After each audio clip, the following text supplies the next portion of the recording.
ศาลาสามัคคีธรรมนั่นเองพี่น้องก็ถือว่าเป็นอีกหนึ่งวัดที่ข้าพเจ้าก็กายไปกายมาแต่บ่ได้ก็ถือว่าเป็นศรัทธาของครอบครัวต่างๆพี่น้องที่มีพระพุทธรูปอยู่ในอยู่ในเบื้องในพี่น้องจะเป็น10นั่นเองมาเฮ็ดโมทนาในส่วนเบื้องในก็จะมีพระพุทธจะมีพระสบายดียินดีต้อนรับเข้าสู่ช่อง YouTube สวรรค์บรรดาเช่นเก่าเช่นเคยพี่น้องวันนี้ช่องสวรรค์บรรดาจะนำพาท่านผู้ชมไปครับสมสถานที่ท่องเที่ยวทางด้านวัฒนธรรมนั่นก็คือวัดที่แหละอยู่ทางบ้านสว่างพี่น้องบ้านสว่างทางมาทางบ้านห้อมพี่น้องที่ขึ้นกับเมืองหาดเสฟนครหลวงวิจารณ์ตอนนี้ข้าพเจ้ายืนอยู่ต่อหน้าวัดเป็นเทียมห้อยคือถ้าผู้ชมเห็นนี่ถนนนี่ก็มาแต่ทางกลางเมืองนครหลวงวิจารณ์ถือว่ามาทางประตูใส่มาฮอดนี่ก็ประมาณ16กิโลเมตรนี่ก็เขตนี่ก็ขึ้นกับบ้านสว่างเมืองหาดเสฟนครหลวงวิจารณ์นี่ที่ท่านผู้ชมเห็นไปพุ่นก็ไปซอดไปลงไปพุ่นและแถวนาให้หรือว่าไปฮอดแถววัดทุ่งธาตุพี่น้องนี่ตอนนี้ข้าพเจ้าอยู่เบื้องหน้าเข้าวัดศรีสว่างธรรมมงคลขึ้นกับบ้านสว่างเมืองหาดเสฟนครหลวงวิจารณ์นี่ก็ถือว่าอีกในสถานที่ที่ทีมงานซ่องสวรรค์บรรณาได้นำพาท่านผู้ชมมารับสมเข้าไปในวัดพี่น้องพี่น้องอันนี้ก็จะเป็นศาลาสามัคคีธรรมนั่นเองพี่น้องก็ถือว่าเป็นอีกหนึ่งวัดที่ข้าพเจ้าก็กายไปกายมาแต่บ่ได้เข้ามาเบิ่งทางเบื้องในว่าจะสวยงามปานนี้การตกแต่งพี่น้องเพิ่นเฮ็ดพญานาค5 หัวเห็นบ่สังเกตเพิ่นกอดเกี่ยวงูไปเงมาก็จะมีย่าแม่ธรณีอยู่กลางเบื้องในครับคือถ้าผู้ชมเห็นอยู่ในปัจจุบันนี้การตกแต่งขวดลายติดเกล็ดทาสีเขียวขีสลังใส่ขอบสีเหลืองสีคำพี่น้องก็ถือว่าอีกหนึ่งบรรยากาศที่ได้นำพาท่านผู้ชมมารับชมนี่ในส่วนถึงก็เป็นการติดรูปพระยากบิลพรหมนี่จะเป็นพระพุทธรูปนอกจากนั้นแล้วก็จะเป็นปานลมพี่น้องเป็นพญานาคแตกต่างจากวัดอื่นทั่วไปแต่ความสวยงามไปคนละแบบคนละหุ่นเองก็ถือว่านี่จะเอาภาพบรรยากาศทางเบื้องนี้ท่านผู้ชมเลย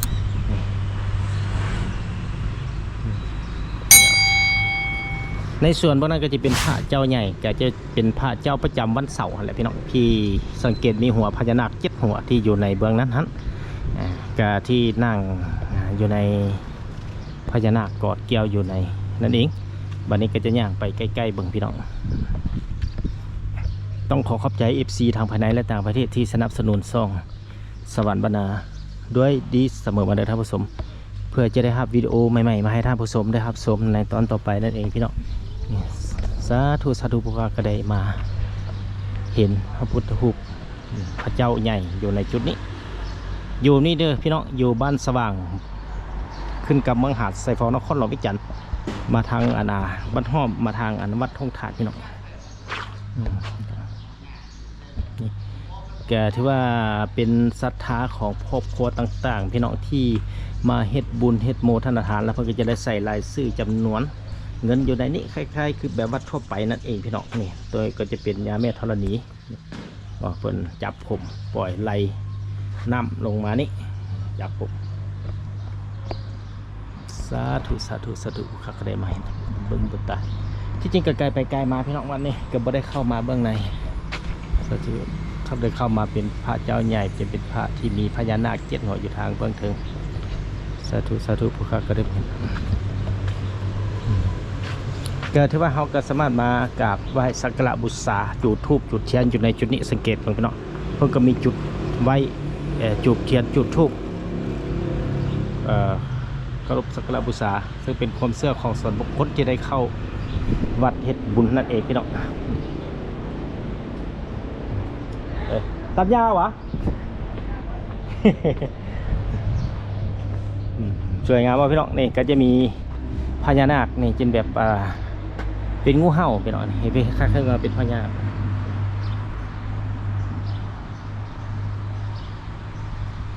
ต้องขอขอบใจ FC ทางภายในและต่างประเทศที่สนับสนุนช่องสวรรค์บรรณาด้วยดีเสมอมาเลยท่านผู้ชมเพื่อจะได้หาวิดีโอใหม่ๆมาให้ท่านผู้ชมได้รับชมในตอนต่อไปพี่น้องมีป่าเนี่ยพี่น้องมีเลี้ยงป่าเนี่ยมีดอกไม้มีปลาเนี่ยมีดอกไม้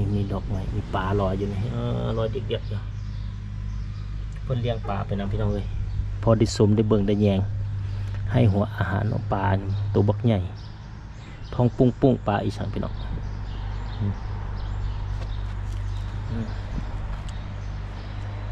ในจุดนี้ก็จะเป็นจุดหนึ่งที่เป็นจุดเป็นบนนั่งที่มีพ่อไม่เอาออกตอนนิยมมาเฮ็ดบุญเฮ็ดทานนี่ก็จะเป็นบ่อนไว้เครื่องต่างๆอยู่ในจุดนี้ขึ้นส่วนบางนั้นก็จะเป็นกุฏิพี่น้องจะเป็นกุฏิบนจั่วสมณีนอนนี่จะเป็นวันเสียงซีนะพี่น้องแล้วนอกจากนั้นก็จะเป็นตู้บริจาคไปแต่ละวัดแต่ละจุดก็จะมีการแตกต่างกันไปนั่นเองพี่น้องในส่วนบางนั้นก็จะเป็นหอกอง3 ชั้นในสังเกตเบิ่งพี่น้องจะมีหอกอง3 ชั้นมีกองมีลักโครงแล้วก็ลักขังอยู่นำพี่น้องโอ้จุดนี้ไปเบิ่งเพิ่นเฮ็ดพญานาคขึ้นในหอกองนี้ก็บ่ธรรมดาเด้อพี่น้องโอ้ตกแต่งด้วยเกล็ดที่สวยงามพญานาค5 หัวนี่เป็นเกล็ดนี่เป็นทาสีแบบสิเป็นเกล็ดที่เป็นจุดเป็นเด่นบ่ต่างจากตัวอื่นสังเกตเป็นทาสีมีสีแดงสีเขียวกันแล้วแต่การออกแบบพี่น้องแบบใดงามแต่ว่ามักแบบใดแต้มเอาเฮ็ดเอา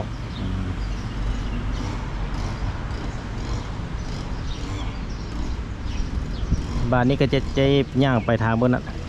ข้าพเจ้าก็จะบดได้ขึ้นไปเทิงเอามิตรเอารูปภายนอกมาให้ท่านผู้ชมได้รับชมเด้อพี่น้องเด้อรูปทรงภายนอกมาให้ชมนั่นเองก็ถือว่าคล้ายๆคือแบบศาลาธรรมกีธรรมทั่วไปเบื้องในก็จะมีพระพุทธรูปใหญ่อยู่ในนั้นก็คิดว่าหลายคนก็จะไกลไปไกลมาอาจจะไม่ได้เข้ามาทางเบื้องในพี่น้องที่จริงแล้วมาเบิ่งกันนักปฏิมากรรมที่ได้ตกแต่งต่างๆลวดลายมีพญานาคและอื่นๆอยู่ในนั้นพี่น้องแล้ว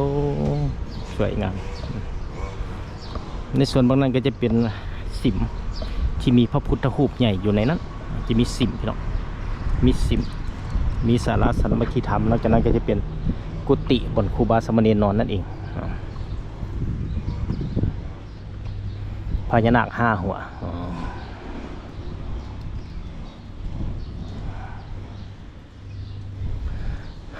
ก็ถือว่าบึงตาเป็นตาเนี่ยตาใหญ่มากโอ้ตาพญานาคนี่นอกจากนั้นก็ยังมีนักท่องเที่ยวพี่น้องนักท่องเที่ยวมาอย่างก็ขี่มาเลาะมาชมอะไรมาเบิ่งสถานที่ทางด้านวัฒนธรรมของเราโดยเฉพาะจะเป็นวัดนอกจากนั้นแล้วจะมีธรรมศาสตร์แหล่งท่องเที่ยวอื่นๆเป็นแบบธรรมศาสตร์ก็จะมีเส้นเดียวกันจะเป็น2 ชั้นพี่น้องศาลาสามัคคีธรรมในส่วนเบื้องในนี่ก็จะเป็นบนไว้เครื่องไว้อย่างต่างๆพี่น้องจะบ่เข้าไปในดอกมิแต่ว่าเอาภาพทางเบื้องนอกมาให้ทางผู้ชมมาชมนั่นเอง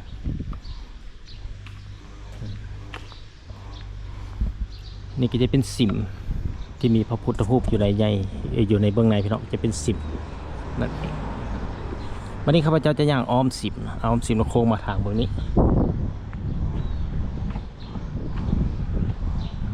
ถ้าว่าอยู่ไกลเลยพี่น้องก็ว่าเทียบแล้วก็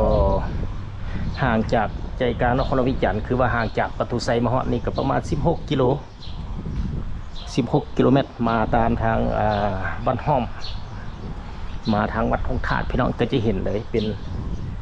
วัดสว่างธรรมมงคลวัดสว่างธรรมมงคลที่ขึ้นกับบ้านสว่างเมืองหาดไซฟอนนครหลวงเวียงจันทร์ผลการตกแต่งเอกลักษณ์ต่างๆกว่าจะมีให้ท่านผู้ชมได้เห็นปัจจุบันนี้ก็บ่แม่นของง่ายเลยพี่น้องนี่ก็จะเป็นบัวเป็นอย่างที่เพิ่นเอามาติดนี่นะเพิ่นจะหล่อมาก่อนมาแล้วก็มาติดเลี่ยมใส่ปูนฮีดเข้าไปอัดอยู่เป็นแบบสิก็ต้องเป็นแบบเป็นแก้วอันนี้แห้งคักอันนี้แบบใจเย็นที่สุดกว่าจะมาติดได้แบบนี้นะพี่น้องผมบอกขนาด1 เซนคูณ1 เซน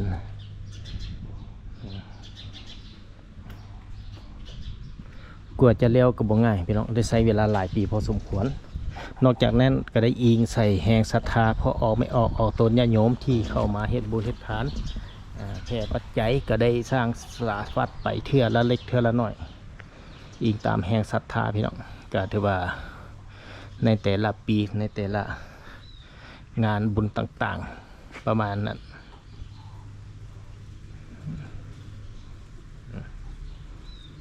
นี่ก็จะเป็นธาตุอยู่ทางเบื้องนอกสร้างในปีพศ1521โอ้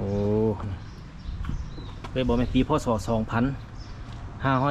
โอ้ถือว่าโดนพอสมควรพี่น้อง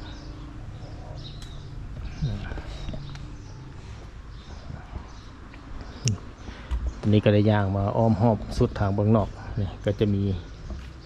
ต่างประเทศนะพี่น้องเพิ่งก็มาเที่ยวชมเลาะเบิงรับถ่ายรูปแล้วก็กลับไปหลายๆบอนหลายจุดที่อยู่ในนครหลวงวิจันทร์พี่น้องจะถือว่ามีหลายวัดหลายบอนหลายจุดที่จึงเป็นแห่งดึงดูดนักท่องเที่ยวทางภายในและต่างประเทศที่เข้ามาท่องเที่ยวในสปปลาวนั่นเองพี่น้องนอกจากอยู่ในนครหลวงเวียงจันทร์แล้วอยู่ในต่างแขวงเส้นกันเพิ่นก็ได้มีสถานที่แบบนี้แหละเป็นวัดเป็นวาอารามและท่องเที่ยวธรรมชาติอื่นๆซึ่งเป็นองค์ประกอบหนึ่งที่เป็นแห่งดึงดูดนักท่องเที่ยวที่เข้ามาในลาวนอกจากนั้นแล้วอยู่ในนี่ก็จะเป็นสถานส่วนบุคคลพี่น้องก็ถือว่ามาเฮ็ดบุญเฮ็ดทานอยู่ในนี้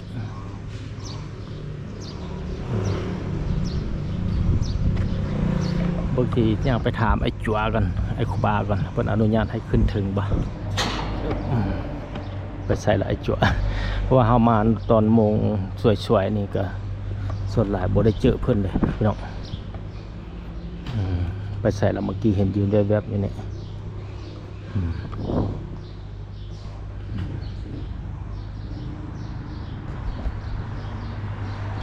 ซีเมนต์เพิ่นเข้าไปห้องน้ำบ่เห็นละเพิ่นไปถาม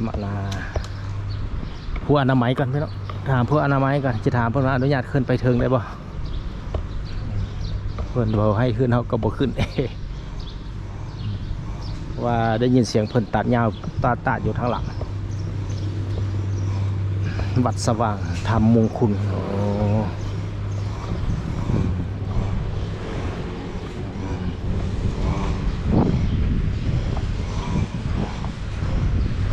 เดี๋ยวจะขึ้นไปทางเบื้องเทิงก่อนเนี่ยแกที่ว่านี่เห็นบอกเป็นเกล็ดเป็นอย่างเพิ่นทาสีเขียวอู้สวยงามลองเลยขีสีเหลืองเอามาอยู่ทางบนนี้แนมไปเบื้องนั้นสังเกตเป็นพระเจ้าใหญ่อยู่ทางเบื้องเทิงนี่ถ้าเราขึ้นมาทางเบื้องเทิงก็จะเห็นแบบสิเป็นศาลาสามัคคีธรรมหรือโฮงธรรมบุญก็จะมีพระพุทธรูปพระเจ้าใหญ่อยู่ในจุดนี้โอ้โถงใหญ่รู้ละพี่น้องเบิ้งจะเข้าไปไหนกันนี่ก็จะเป็นโฮงธรรมหรือว่าศาลาสามัคคีธรรมในมือบุญมือวันศีลต่างๆก็จะมีพอออกไม่ออกตนญาติโยมเข้ามาเฮ็ดบุญเฮ็ดทานอยู่ในนี้ส่วนนี้ก็จะเป็นต้นเงินต้นคำต้นโพต้นใบเงินใบโพนี่ก็จะเพิ่นก็สะสมที่ว่าเป็นครอบครัวต่างๆที่มาเฮ็ดบุญเฮ็ดทานอยู่ภายในวัดนี้เพิ่นก็ได้เก็บทอนมาไว้อยู่ในจุดนี้ในส่วนเบื้องเทิงนี่เพิ่นก็จะเป็นเป็นรูปแต้มประวัติเรื่องของท้าวพระเวสสันดร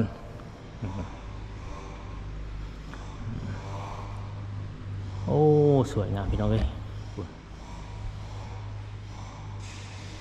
หุ่นทางเบื้องเทิงเพิ่นเฮ็ดเป็นแบบพิดานอกโลกขึ้นไปแล้วก็ใส่ดอกไฟใหญ่สวยงามอีหลีพี่น้องนี่ก็เป็นวัดสว่างที่ขึ้นกับบ้านสว่างเมืองหาดสายฟองนครหลวงเวียงจันทร์พี่น้องสาธุผู้ค้าก็ได้เป็นบุญตาที่ได้มาเห็นนะก็ถือว่าไกลไปไกลมาก็บ่ได้มาเห็นป่านนี้ก็ได้มื้อนี้เป็นวันที่13 เดือน 3 ปี 2026ก็ได้ใช้เวลาว่างๆพาท่านผู้ชมมารับชมนั่นเองพี่น้องนี่ก็ถือว่าอีกหนึ่งบรรยากาศที่นี่ก็จะเป็นพระพุทธรูปแก้วเป็นพระแก้วนี่สีเขียวๆเป็นป่ะพี่น้องจะเป็นศรัทธาของส่วนบุคคลที่มาเฮ็ดโมทนาในส่วนเบื้องในก็จะมีพระพุทธจะมีพระวันอังคารเนี่ยเป็นพระวันพฤหัสส่วนใหญ่เป็นจะมีพระวันพฤหัสและพระวันอังคารเนี่ยพี่น้อง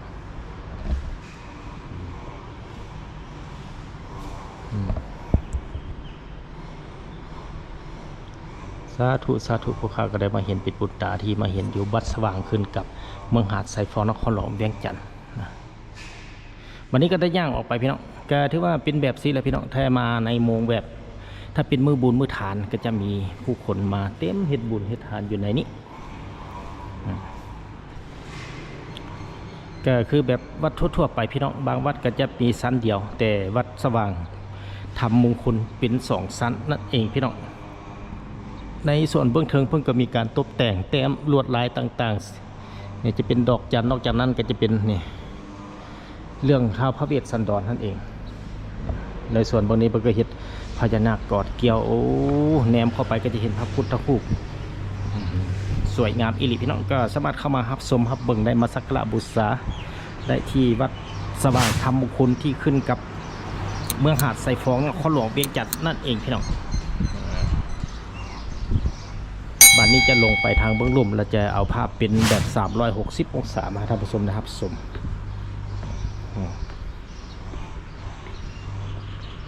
พญานาค5 หัวเป็นกอดเกี่ยวลงจากคันไดเป็นสีคำต่างๆพี่น้องสวยงามติดตาวันนี้จะเอาเป็นมุม360อยู่ทางเบื้องนี้พี่น้องมาท่านผู้ชมได้ครับชม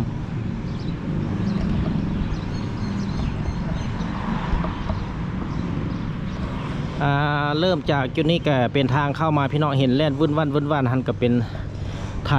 ถนนหมายเลข0123พี่น้องหรือว่ามาผ่านไปผู้ใดออกไปทางวัดทงธาตุจะไปทอดทางสินธาตุใต้นี่ก็จะเป็นไปเข้าไปในเมืองเข้ามาในวัดนี่ก็จะเห็นเป็นหอของเป็นพระเจ้าอยู่ในนั้นพระเจ้าประจำวันเสาร์นี่ที่มีพญานาค7 หัวออกมาก็จะเป็นกุฏิบนนอนของครูบามาฮอดจุดนั้นก็จะเป็นสิมส่วนนี้ก็จะเป็นศาลาสามัคคีธรรมหรือว่าหงธรรมนั่นเองพี่น้องก็ถือว่านั่นก็เป็นการนำเสนอที่ทีมงานซ่องสวรรค์บรรณาใช้เวลาว่างๆพี่น้องตอนนี้กับเวลา 12:30 นาทีของวันที่3 เดือน 3 ปี 2026นั่นเองนี่ก็ถือว่ามูลมาฮอดจุดนี้ก็จะเป็น360องศาอยู่ในภายในเดินวัดดังกล่าวนี้เป็นจังไดท่านผู้ชมมาฮอดนี้ก็นำเสนอวิดีโอตัวนี้ขอจบเพียงเท่านี้ขอพบกันใหม่วิดีโอตอนต่อไปขอลาก่อนสบายดี